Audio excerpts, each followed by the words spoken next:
Hi everyone! For today's video, gagawa tayo ngayon ng 2-tier christening cake. Ayun, nauna na dito yung bata nakalimutan ko tuloy batuta. Yung gagawin ko po ngayon is fondant details. Icing pa pala ang fondant details.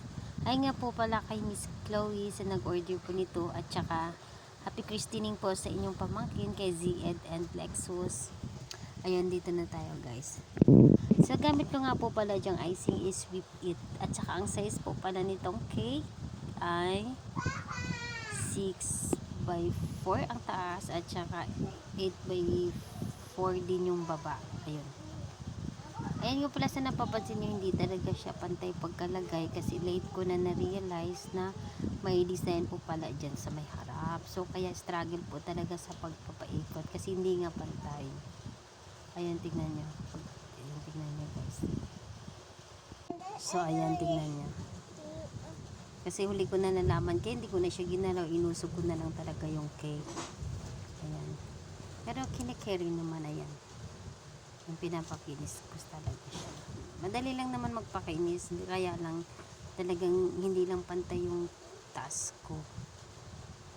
Kasi nga dahil dun sa design na ilalagay ko mamaya. Ayan. Diba?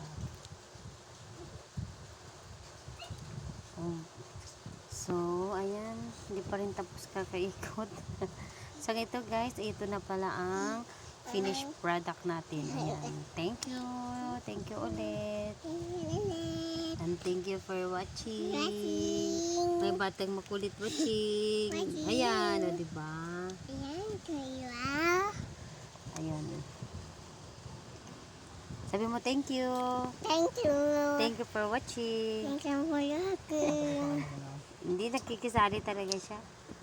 So, ayan. Ayan yung mga shoes is fondant. Tsaka may cupcake na 12 pieces. Ayan, thank you. Sa pag-design talaga ng cake, medyo mahirap talaga siya.